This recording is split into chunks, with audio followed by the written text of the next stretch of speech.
네, 안녕하십니까. 정복자입니다. 지금 보니까 그 김문수 장관께서 상당히 어, 조심스럽게, 조심스럽게 활동을 한다라는 느낌을 받습니다. 어떻게 보면 뭐 두 가지 생각을 할 수 있겠죠. 하나는 지금 현재 이제 몸을 풀고 있다.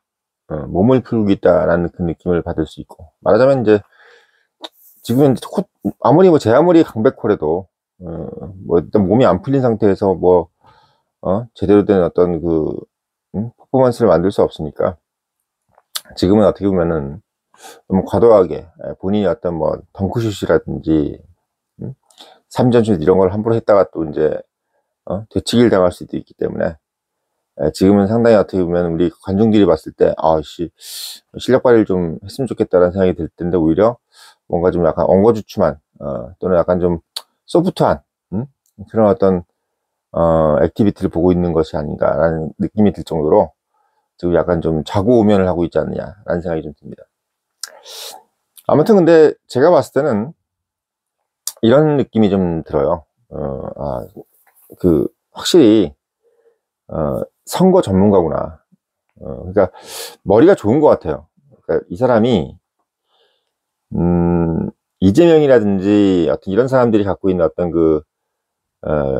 얄팍함, 이렇게 뭔가를 하는 게 아니라, 그러니까 우리가 잡기에 능한 사람들 보면은 뭔가 이게 돌아가는 걸 조금 보고 나서 그걸 가지고 이제 어떤 기술을 쓰잖아요. 근데 그건 장기술이라고 그러죠, 장기술. 근데 이제 어떤 거를 정통적으로 이제 들고 파는 그런 사람들 같은 경우는 그냥 이렇게 겉에 흐르는 어떤 그런 느낌만 가지고 뭔가를 하려고 하는 게 아니라 아예 그냥 그걸 통째로 다 섭렵해 버리잖아요. 그러니까 보니까 김문수 장관이 이제 가지고 있는 장점 중에 하나가 워낙 처음부터, 그러니까 20대 때부터, 아니 어떻게 보면 10대, 아니 어떻게 보면 그냥 살아온 어떤 인생 자체가 나는 뭐든지 정통파로 해야 되겠다 라는 생각을 좀 가지고 있는 것 같아요. 정통파. 그러니까 빨갱이도 정통파로 하겠다. 빨갱이도 정통파로 하겠다. 그러니까 이분이 어렸을 때 보니까 살아온 게 경주 김씨 종갓집 장손이잖아요. 그러니까 뭔가 살아온 인생 자체가 그냥 대충 이렇게 하는 느낌이 아니라 아주 그냥 제대로. 저도 이제 집안이 어떻게 보면 맨날 제사 잘 지내고 이렇게 이런 집안에 저도 좀 경험을 해봐서 그런지 그분들 이렇게 할아버지들하고 이렇게 얘기할 때가 많았어요. 근데 할아버지들 이렇게 갓 쓰고 이렇게 도포자락 입고 한여름에도 이렇게 옷을 껴입고 갓 쓰고 이런 모습을 제가 어렸을 때 본 적이 있거든요. 근데 그분들 이렇게 보고 이렇게 얘기하고 있으면 무슨 생각이 드냐면, 뭔 얘기를 해도 되게 근원적인 얘기를 해. 이렇게 농담 같은 건 절대 안 하고, 그리고 뭔 얘기를 해도 되게 근원적이고 철학적인 얘기.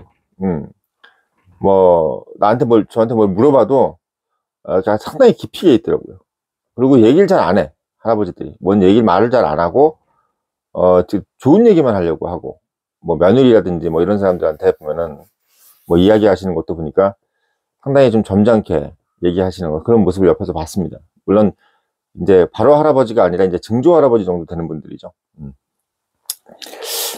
그런 환경에서 이제 잘하신 거야, 김문수 장관 같은 경우. 그러니까 매사에 어떻게 보면 원리를 깨치고 이런 거죠. 원리를 깨치고. 성리학에 보면 주기론, 주리론이 있잖아요. 근데 이제 어떻게 보면 영남 쪽이, 이쪽이 약간 주리론이잖아요. 퇴계 이황 이런 분들. 그러다 보니까 이제 원리를 깨치고 뭔가 근본적인 걸 파헤치는, 대충 넘어가는 거 없는 그런 느낌인 거야. 그러니까 공산주의도 이제 그냥 박찬대네, 진성준이네, 최민희네, 정청래나 이런 사람들처럼 그냥 젊을 때 그냥 한때의 치기로 이런 거 재밌겠다 하고 이런 거 공부하기 싫은데 이런 거 한번 해보고 싶다 이런 느낌으로 하는 게 아니죠. 그런 느낌이 아니라 공산주의가 뭔가, 정말 이런 게 좋구나. 공산주의의 원래 이념에 대해서 파고들다 보니까 매력을 느낀 거지. 그러면서 당시만 해도 이제 우리나라가 없이 사는 나라일수록 원래 좀 더 부조리가 많아 보이고 또 불공평해 보이잖아요. 차라리 되게 풍요로울 때는 나보다 잘 사는 사람이 있긴 하지만 그게 이렇게 눈에 안 들어오는데, 다 못 먹고 못 살 때는 조금이라도 더 잘 살고 조금이라도 더 잘 먹고 잘 사는 사람들이 더 눈에 거슬린단 말이야. 그렇잖아요. 우리가 막 보통 보면 뭐 그냥 나도 그냥 어디 가서 밥 먹고 살고 뭐 차 한 대씩 굴리고 다니면 저기서 뭐 100억대 1000억대 살아도 내가 그렇게 배가 안 아프잖아. 그런 거죠. 그러니까 대한민국 60년대 70년대 이럴 때는 정말 불공평 그리고 부조리에 대해서 더 어떻게 보면 불만이 많았을 시대였을 것 같습니다. 그 시대에서 어떻게 보면 김문수가 불공평이라든지 부조리 여기에 대해서 많이 이제 심취를 한 거죠. 그거를 실행에 옮길 수 있는, 그거를 이제 행동에 옮길 수 있는 이데올로기를 이제 공산주의로 본 거고, 그러니까 단순히 뭐 이렇게 지금 민주당에 있는 어떤 그런 운동권 세력들처럼 그냥 재미로 한다, 뭐 그들도 재미는 아니었겠지만 뭔가 수박 겉핥기식의 느낌? 그냥 나는 권력을 찬탈하기 위해 가지고 공산주의라는 것을 이용한 느낌이 아니라 공산주의를 하려고 권력을 찬탈하려고 한 거야, 김문수는. 공산주의를 하려고. 그러니까 운동권들은 권력을 찾은 순간 공산주의를 버린 거지. 공산주의 필요 없어. 어차피 권력을 찾았으니까. 혹세무민 했으니까 서민들 데리고 혹세무민을 하고. 그래서 이제 권력을 잡은 순간부터는 오히려 지금 옛날에 우리 군사 독재 시절에 있었던 행동을 다 따라하는 거예요. 지금 운동권 세력들이 그렇게 다 따라하고 있잖아요. 다 자기들이 욕했던 거 다 그대로 하고, 저수지 돈 만들어서 재판부 매수하고 이런 거. 그리고 뭐 자기들이 그렇게 언론 통폐합 욕해놓고 본인들이 언론을 완전히 다 그냥 작용화 시켜버리고, 노조들 옛날에 막 관변단체들 욕하더니 본인들이 오히려 노조들 친정부적인 노조들한테 돈 퍼주고. 그러니까 본인들이 그렇게 욕했던 걸 다 하고 있어 지금. 본인들이 5공화국 때 박정희 때 이렇게 하면 안 된다 욕했던 거를 본인들이 다 하고 있는데, 재밌는 건 박정희나 전두환 때는 뭔가의 목표가 있었어요. 우리나라 잘 살아보자 이런 목표를 가지고 그런 관변장치도 운용하고 중앙정보부 같은 것도 운용했는데, 좌파 정권은 뭐냐면 나라를 못 살게 하기 위한 목적으로 지금 이런 걸 운용하니까 아주 한심할 따름이죠. 차라리 그럼 뭐 관변단체를 운용하든 중앙정보부를 운용하든 이런 것들이 대한민국을 부강하게 하고 국가를 잘 살게 하겠다는 목적으로 한다면은 한번 양보할 수도 있는데, 지금 좌파 정부는 그냥 못 살게 하자, 못 살기 전쟁, 못 살기 운동 이런 느낌으로 목표로 지금 가져가는 분위기 때문에 저희 자유우파가 지금 힘든 겁니다. 보고 있으면 막 역겨운 거지. 역겨운 거예요. 그러니까 그런 부분에서 이제 그런 느낌을 김문수 장관이 이제 어떻게 보면은 이어나가는 거고, 또 말하자면 김문수 장관은 이제 그걸 안 거죠. 이게 이제 공산주의라는 것이 이건 불가능하구나. 공산주의 이데올로기를 가지고는 내가 체제 전복을 하더라도 이 나라가 부강해질 수 없구라는 걸 깨달아 버린 거예요. 그걸 언제 그랬냐면 소련이 무너질 때. 그러니까 자기는 소련이 더 강대국이 될 줄 알았던 거지, 김문수는. 소련이 미국보다 더 강대국이 돼야지 본인이 납득을 하는 거예요. 미국이 갖고 있는 여러 가지 불평등의 부조리 이런 것들을 극복하고 소련이 미국보다 훨씬 더 잘 사는 국가가 된다는 것이 맞아야 되는 거야. 그게 안 맞으면 자기는 싫은 거야. 그러니까 공산주의 이데올로기든 자본주의 이데올로기든 모든 국민이 잘 살아지는 것이 결국 최종 목표여야 되는 건데, 그게 아니라면 자기는 싫다 이거지. 정확한 생각인 거죠. 그러니까 김문수가 원했던 거는 모든 국민이 잘 사는 거야. 그게 이제 목표였던 건데, 그게 이제 불가능하구나 라는 것을 깨닫는 순간 이제 공산주의를 과감하게 버린 겁니다. 과감하게. 그러니까 제가 말씀드리는 건 뭐냐면, 지금 왜 김문수가 그러면 유력적이냐라고 봤을 때, 저는 사실 지난 20대 대선에서 그 답이 나왔다고 봐요. 왜 그러냐면 사실 돌이켜 생각해보면 윤 대통령께서 없었다면은 과연 지난 대선에서 이재명을 이겼을 수 있었을까라는 생각을 저는 지금 해봅니다. 왜 그러냐면 요번에 우리가 이제 계엄령을 통해서 알게 됐잖아요. 많은 사람들이 좌파 폭주, 좌파 독재가 심해서 이 나라가 지금 기울고 있다. 그리고 사회 각각 요소에서 지금 좌파들이 저렇게 포진돼 있다는 거를 국민들이 지금 울부짖었잖아. 호응을 한 거라고. 호응을 한 거예요. 윤 대통령에 대해서 호응을 한 거야. 맞아. 지금 당신이 생각하는 것만큼 이 나라 많이 작용화돼 있어. 이렇게 호응을 해준 거란 말이죠. 근데 그 얘기는 뭐냐면 지금 국민들도 이제 납득을 하는 거야. 아, 이렇게 가면 안 되는데. 이게 지금 젊은 애들이 지금 400만 명이 놀고 있는데, 실업자가 이렇게 많은데, 이런 생각을 자꾸 하다 보니까 그 옆에서 보고 있는 부모들이라든지, 또는 선배들이라든지 이런 사람들이 봤을 때, 이런 식으로 가다가 나라가 안 되겠다. 이런 느낌을 들고 있는데, 윤 대통령이 강력한 메시지로, 지난 20대 대선 때, 민주당이 지금, 이런 정권, 큰일 난다. 자기가 민주당 정권 내에서 지금, 중앙지검장도 해보고, 검찰총장 해보니까, 이 사람들은 척결해야 할 대상이다라고 그냥 딱 얘기해버리는데, 그거에 딱 환호해버린 거예요. 그러니까, 당시에, 우리가 국힘에서 윤 대통령을 선택할 때는요, 어떤 느낌이었냐면, 약간 중도층을 끌어들일 수 있는, 인물이 필요했다고 생각해서 윤 대통령을 데려온 겁니다. 사실은. 예.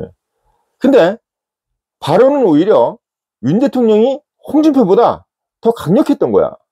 그러니까 생각해 보세요. 우리가 윤 대통령을 데려올 때는 홍준표 가지고는 중도층을 못 데려온다고 생각했던 거야. 한마디로 홍준표가 19대 대통령 선거 때, 그러니까 문재인이 대통령 됐을 때 상당히 우경화된 발언을 많이 했잖아요. 우경화된 발언을 많이 하고 거의 뭐 중도라는 것은 없다고 그러고 막 그랬기 때문에 결국 이제 안철수하고 나눠 먹었죠. 그래서 안철수하고 홍준표가 합쳤으면은 문재인을 확실하게 이길 수 있었는데 우리가 그것을 결국은 문재인한테 정권을 내주게 된 게 이제 두 사람이 이제 분열된 건데, 이게 국힘의 입장에서 봤을 때는 홍준표는 중도층들은 절대 쟤를 뽑지 않는다고 생각을 한 거야. 그래서 누굴 데려와서 경선을 시켜보고 그래도 홍준표가 되면 그냥 내보내는 거고, 아니면은 그 사람을 해서 어쨌든 중도층을 끌어들이겠다고 생각하는 겁니다. 왜?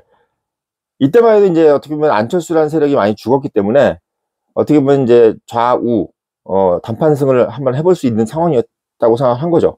그건 뭐 제가 이제 국힘이 있으니까 아는 거죠. 근데 재밌는 게 뭐냐면 뚜껑을 열어보니까 윤 대통령이 더 강력하게 우경화된 얘기를 하고 좌파 정권에 대해서 더 처벌을 해야 되고 저기를 오히려 심판을 해야 된다는 얘기를 더 많이 하는 거야. 오히려 홍준표가 반대로 중도로 확장해야 되는 얘기를 더 많이 하는 겁니다. 그러니까 홍준표는 보면은 지금이나 옛날이나 가변적인 사람이에요. 뭐 이랬다 하다 저랬다. 왜 그러냐면 이제 그때 시류를 잠깐 맞추려고 하는 거지. 그러니까 박근혜 대통령 탄핵했을 때는 자기가 이제 우경화돼서 발언을 해야 되는 것이 더 유리하다고 생각했던 거고, 또 지금은 반대로 이게 19대 때는 20대 때는 오히려 자기가 중도 확장 쪽으로 얘기를 하는 것이 더 자기한테 유리하다고 생각했던 거지. 근데 지금 시대를 잘못 읽은 거예요. 오히려 19대 때 더 중도 확장적인 얘기를 했었어야 되고, 20대 때는 시대의 흐름이 오히려 민주당을 더 까는, 더 우경화된 얘기를 더 많이 했었어야 되는 거예요. 왜 그랬느냐? 문재인 정부 때 했던 모든 행태들, 뭐 원전 폐지하는 거나 뭐 태양광 이런 거나 재생에너지라든지 또는 북한에 대해서 유화책을 쓴다든지 이런 것들이 국민들이 봤을 때 위험수위에 도달했다고 생각한 거야. 그러니까 박근혜 대통령 때만 해도 우파 정권에 대해서 실망을 했기 때문에 오히려 우경화된 발언보다는 중도적인 발언을 좀 해가지고 이걸 좀 무마시켜야 될 상황이었는데 오히려 반대로 행동한 거지. 그래서 19대 때는 우경화된 얘기 대신 20대 때는 오히려 중도 확장적인 얘기를 한 게 홍준표였습니다. 근데 반대로 윤 대통령 같은 경우는 중도 확장을 위해 가지고 데려온 사람인데 완전히 그냥 우파적인 우파 지지자들한테 정말 입에 맞는 소리를 하면서 저래도 되나라고 생각했는데 웬걸? 그때도 어쨌든 이재명이 더 여론조사를 해보면 이재명이 높았어요. 근데 당원들은 어쨌든 윤 대통령한테 더 이제 몰빵이 된 거죠. 몰빵이 된 건데 홍준표 같은 경우는 아니다. 지금은 약간 중도학종 쪽으로 얘기를 하는 것이 최종적으로 내가 더 경쟁력이 있다라고 자기가 생각을 한 거야. 근데 결국 뚜껑을 열어보니까 윤 대통령이 0.7% 차이로 이겼단 말이에요. 이겼어. 그럼 그건 뭔 의미하느냐? 지금 대한민국에서 중도라는 개념이 지금 점점 없어지고 가는 상황을 의미했던 거예요. 그거를 윤 대통령이 정확히 본 겁니다. 예. 그러니까 윤 대통령도 정치를 안 했을 뿐이지 거의 뭐 중앙지검장이든 검찰총장이든 이런 정도의 지위면 그냥 정치가야. 정치하는 사람들이라고. 왜 맨날 막 법무부 장관 만나고 조국 만나고 추미애 만나고 이랬던 거잖아요. 그러니까 그냥 거의 어떻게 보면은 반정치가예요. 그러니까 정치적 시류를 읽었던 거야. 머리가 좋잖아. 그러니까 지금은 저렇게 뭐 중도확장이 이런 얘기 할 때가 아니다. 왜? 많은 중도층들이라고 옛날 얘기했던 사람들이 지금 좌파의 환멸을 느끼고 있는 상황이기 때문에 이럴 때는 오히려 민주당을 확실하게 까주는 게 좋다. 이렇게 생각해서 어떻게 보면은 좀 더 우클릭된 발언을 많이 했던 게 윤 대통령이고 그게 또 먹혀서 결국은 당선이 된 겁니다. 그러니까 참 잘한 거죠. 그때 만약에 윤 대통령께서 막 되게 유화책을 쓰고 진짜 민주당 정책 중에서 좋은 게 있다는 둥 이런 소리 했으면은 아마 떨어졌을 거예요. 떨어졌을 거야. 그때 이제 국민의힘이 깨달은 거야. 그러니까 이게 두 가지 깨달은 거지. 하나는 이제 외부에서 데려와도 승산이 있겠구나. 지금까지 우리가 외부에서 안 데려왔거든.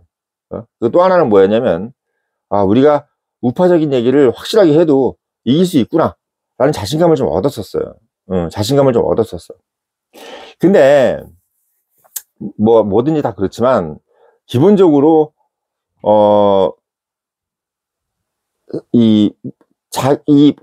우리가 아무리 잘 가르쳐줘도 뭔가 선생님이 잘 가르쳐줘도 그걸 삐딱하게 이제 받아들이는 사람들 있잖아요. 그게 이제 예를 들면 한동훈이었던 거야. 그러니까 한동훈은 아직도 무슨 생각을 하고 있냐면 우파적인 얘기를 계속 해가지고는 총선이나 이런 데서는 이길 수가 없다. 뭐 이런 식으로 생각을 한 거야. 이런 식으로. 근데 실제로 보면은 뚜껑을 열었을 때 어땠어요? 한동훈식으로 공천하고 이래가지고 결국 어떻게 했어? 폭망했잖아요. 예, 폭망했어. 왜 그러냐면 국민들이 봤을 때는 민주당을 척결하고 좌파를 척결하라는 개념으로 명령을 했는데 한동훈 같은 경우는 약간 좀 뭐랄까 타협하는 느낌으로. 그래서 자꾸 김경률이나 뭐 신지원에 뭐 이런 사람들 데려다가 자꾸 이제 뭔가 좀 옛날 운동권 세력들 있잖아요. 그런 사람들하고 자꾸 친하면서 뭔가 자꾸 민주당이 하고 비슷한 느낌으로 자꾸 가져가니까 그게 국민들 입장에서는 싫었던 거야. 물론 이제 윤 대통령하고의 어떤 불화도 이런 것들도 문제가 됐겠지만 기본적으로 거기서 약간 저는 엇박자가 났다고 좀 생각이 들어요. 그러니까 윤 대통령의 방향이 맞았어. 방향이 맞았어요. 그 방향은 왜? 본인이 경험을 해봤으니까 아는 거지. 그러니까 국민의힘은 계속 이 빨간색의 느낌으로 갔어야 되는 거예요. 근데 그게 아니라 자꾸 이제 어떻게 보면 약간 뭔가 민주당의 어떤 그 방향에 좀 부합해 주려고 하는 느낌으로 좀 했기 때문에 선거에서 결국은 안 좋은 결과가 전 났다고 봅니다. 그러니까 우파 정당은 좌클릭이라는 것이 의미가 없어. 기본적으로 자유우파는 그냥 계속 우클릭이 돼야 돼. 왜 그래야 되느냐? 원래 20세기 전까지만 해도요, 기본적으로 모든 정당은 다 그냥 우파예요. 20세기 전에 모든 정부, 그러니까 뭐 로마 시대부터 시작해서 뭐 모든 게 다 우파야. 한마디로 자율 경쟁이라고, 자율 경쟁. 그게 이제 어떻게 보면 정체됐던 것이 뭐냐면 중세 시대야, 중세. 중세는 어떻게 보면 긴 좌파 정부의 오래된 상황이었습니다. 그러니까 우리가 1000년을 잃어버렸다라고 한 게 뭐냐면 1000년 동안 좌파 정부였던 게 유럽이었던 거예요. 그게 종교적인 좌파지, 종교적인. 그러니까 사회를 정체시켜 놓은 거지.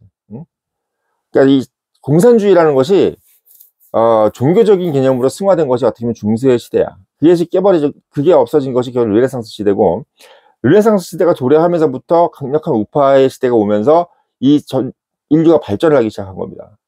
그게 가장 우파적인 분위기로 갔던 게 19세기. 그리고 그걸 20세기까지 끝까지 연장시켜 온 게 미국이고, 유럽이라든지 영국은 그것이 중간에 좌절된 거죠.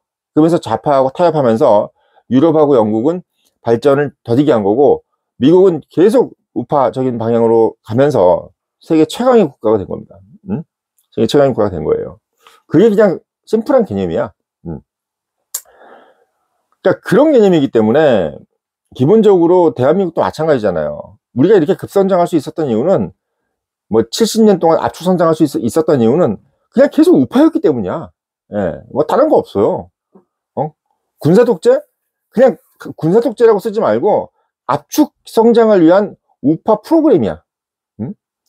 한마디로 공부로 따지면 기숙학원에 들어가가지고 그냥 눈만 뜨면 공부하고 밥 먹고 자고 공부하고 이랬던 거야. 근데 학생들이 야 어디 공부만 합니까? 뭐 이런 식으로 했을 때 그걸 그거에 대해서 타협해 주면 그게 좌파가 되는 겁니다. 근데 선생님이 그걸 안 들어주고 계속 공부해야지 이러면 이제 뭐 하버드 가는 거고 서울대 가는 거고, 안 그러면 이제 뭐 인서울도 못 가고 지방대 가는 거야. 그냥 그렇게 되는 겁니다, 진짜. 아마 심플한 거 아니에요? 예? 심플한 거잖아. 국민들은 지금 뭘 바라는 거냐면 우파를 바라는 거야. 왜? 이제 국민들이 눈을 떴어. 잘 살고 싶은 거야, 그냥. 아유, 나 뭐 삶의 가치고 뭐 워라밸이고 필요 없고, 그냥 잘 살고 싶어. 아유, 나 그냥 뭐 인당 3만 불도 적은 것 같아. 인당 10만 불 되고 싶어. 대한민국 국민들이 욕심의 인포텐이 터진 거예요. 욕심의 포텐이 지금. 이 욕심의 포텐이 터진 사람들한테 자꾸 좌파들이, 자꾸 민주당 애들이 자꾸 이제 회유를 하려는데 그게 싫은 거야, 지금 국민들은. 국민들은 더 우파 정부가 들어서가지고, 이 포텐셜이 터져서 완전히 자기들이 부자가 되고 싶은 게 꿀뚝 같은데, 자꾸 이거 하지 마라, 저거 하지 마라, 자꾸 이런 게 나오니까 짜증나는 거야. 자기는 공부하고 싶은데 자꾸 선생님들이, 저기 자율학습 시간은 7시까지 해요. 6시부터는 모든 불 다 끄겠습니다. 뭐 이 지랄 하고 있는 거예요. 애들 공부하겠다는데 도서관에 불 끄고 지랄하고 있는 거야. 말이 안 되는 거지.